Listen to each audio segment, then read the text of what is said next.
So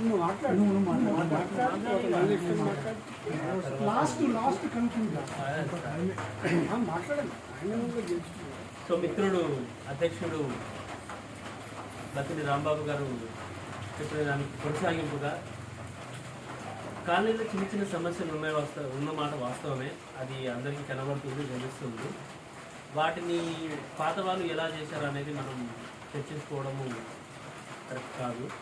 మనం దాన్ని ఎలా ముందుకు తీసుకుపోయి దానికి ఫండ్స్ కానీ పనులు చేయించుకునే పద్ధతి కానీ, ఏ అధికారిని కలవాలి, ఏ లీడర్ని కలవాలి, నాన్ పొలిటికల్ అసోసియేషన్ ఉంటే వాళ్ళ దగ్గర నుంచి ఏమేమి సపోర్ట్ తీసుకొని ఎలా ముందుకు పోవాలనే దాని మీద మాత్రమే మనం కాన్సన్ట్రేట్ చేసి కాలనీని ఒక 1 ఇయర్లో ఒక రూపురేఖలు మార్చి కుందనపు బొమ్మ అని అంటుంటాం కదా. సో అంత కాకపోయినా కూడా ఇప్పుడున్న స్థితి నుంచి పక్క కాలనీ వాళ్ళు కూడా అరే కొత్త అసోసియేషన్ ఏర్పడి కాలనీ చాలా ముందుకు తీసుకుపోతున్నారని 1-2 విషయాలలో వాళ్ళు మన గురించి మాట్లాడు. ఇప్పుడు పరిస్థితి ఎలా ఉంది అని అంటే సాయిమార్తి నగర్ అనగానే అమ్మో అనే పరిస్థితిలో ఉన్నాము. సో ఆ పరిస్థితి నుంచి మనం వాళ్ళు చాలా చక్కగా చేసుకుంటున్నారు అనే భావన మన చుట్టూ ఉన్న కాలనీ వాళ్ళకు కల్పించాలా. మేజర్గా వచ్చేసి మెట్రో సిటీలో ఉంటున్న ఒక కాలనీ గత 3-4 నెలల నుంచి 10 దొంగతనాలకు గురైంది. ఈ విషయాన్ని ఇంతమందిలో చెప్పుకోవాలంటే కూడా కాస్త ఇబ్బందికరంగానే ఉన్నది. అంటే మెట్రో సిటీ హైదరాబాద్లో భారతదేశంలో ఒక పేర్చిన సిటీగా ఉండి కూడా ఇలాంటి సంఘటనలు జరిగినాయి అంటే కాస్త మనకు చాలా ఇబ్బందికరమైన విషయము. సో అలాంటి సంఘటనలలో ఇంకా 3 నెలల తర్వాత ఒకటి కూడా జరగకుండా, ఒకటి జరిగినా కూడా బాధ్యులు ఎవరో వాళ్ళని చట్టానికి పట్టించే విధంగా మనం సీసీ కెమెరాలే కానీ, డ్రైనేజ్ సిస్టమే కానీ, రోడ్ నెంబర్సే కానీ ఇలాంటివన్నీ చేసుకొని ముందుకు వెళ్దాము. దానికి పెద్దల సహకారం తప్పకుండా ఉన్నారని చెప్పేసి ఇంతతో ముగిస్తున్నాను. నెక్స్ట్ మన కోశాధికారి గారు డాక్టర్ మల్లేష్ గారిని తన సందేశం ఇవ్వాల్సింటున్నారు. అందరికీ నమస్కారం. యాక్చువల్లీ రాపోల్ రామన్ సార్కి, శ్రీనివాస్ రెడ్డి సార్కి, మిగతా వేదిక మీద ఉన్న మిగతా పెద్ద మనుషులందరికీ, కొత్తగా ఎన్నికైన అసోసియేషన్ మెంబర్స్కి అందరికీ కూడా నమస్కారాలు, ధన్యవాదాలు. నేను యాక్చువల్గా కాలనీలో ఇంతకుముందుకు ఈ సైడు అంటే మేమేమో ఫస్ట్ లైన్లో ఉంటాము. మాకు ఇవన్నీ ఎందుకు, ఇవన్నీ మాకు అంటే కొన్ని వినబడేటివి కాలనీలు ఇట్లా జరుగుతుంది అట్లా జరుగుతుంది అని చెప్పేసి మేము రాకపోయేది.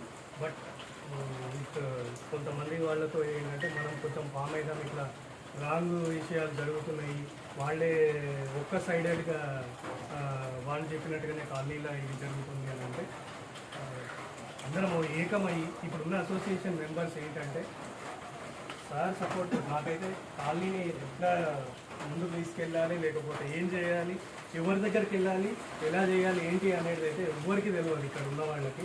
మీ దగ్గర ఎప్పుడైతే వచ్చినామో అప్పటి నుంచి మా అందరికీ కూడా మీరు చెప్పినట్టుగా అదేంటి గాంధీవాదం లేదని ఎవరిని అనొద్దు, మీ పని మన పని మనం చేసుకుందామని చెప్పి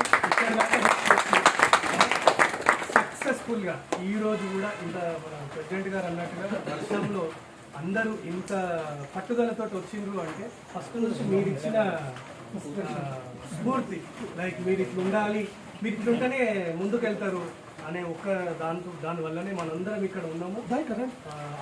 అందరికీ ఒకటే కాన్సెప్ట్ ఏంటి అంటే కాలనీని ముందుకు నడిపించుకోవాలి. విత్ ఆల్ యువర్ సజెషన్స్, మీ సజెషన్స్ తోటి ముందుకు వెళ్దామని అనుకుంటున్నాం sir. Thank you so much.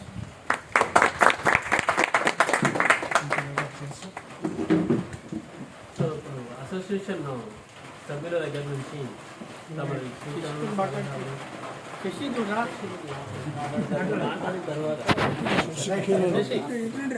మాట్లాడిన తర్వాత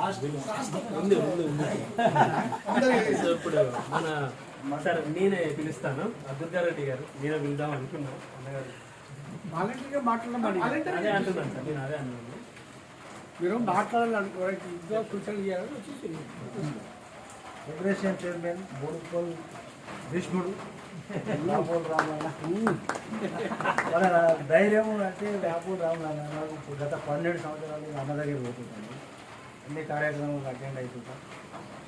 ప్రతిదానికి నాకు లాస్ట్ టైం 2022లో మాకు లెటర్ రాసి శ్రీనివాస్ రెడ్డి సార్, దాన్ని పట్టుకొని పాంప్లెట్ తీసుకొని తిరిగి ఏంటంటే తిరిగి ఒక 3-4 కలిసి తిరిగి అది చేసినాం. లాస్ట్ ఒక ఊరితో పోయినాము. అది బాగా కష్టపడ్డాం.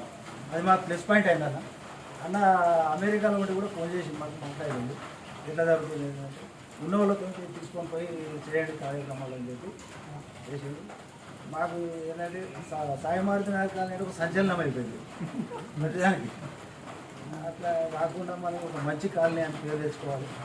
మనకు ఈ తాటాకు సబ్బులు ఎవరు వాళ్ళు బెదిరిస్తే భయపడాల్సిన అవసరం లేదు. మన వెనక రామనాన్న టీం ఉంది. మనకు ఎవరికి భయపడాల్సిన అవసరం లేదు. ధన్యవాదాలు. సన్నగా ఏదో పేరు చదవాలంటే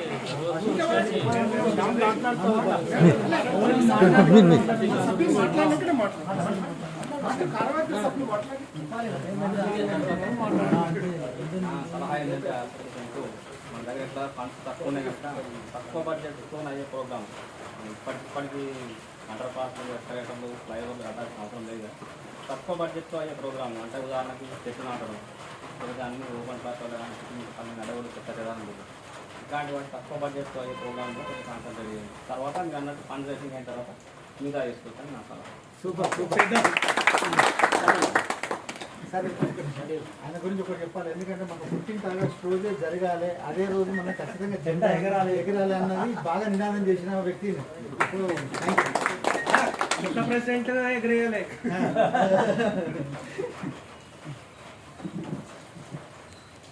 సాయి మాలికంగా కాలనీ వాసులందరికీ వేదిక ఆహ్వానించిన పెద్దలందరికీ నమస్కారం సార్.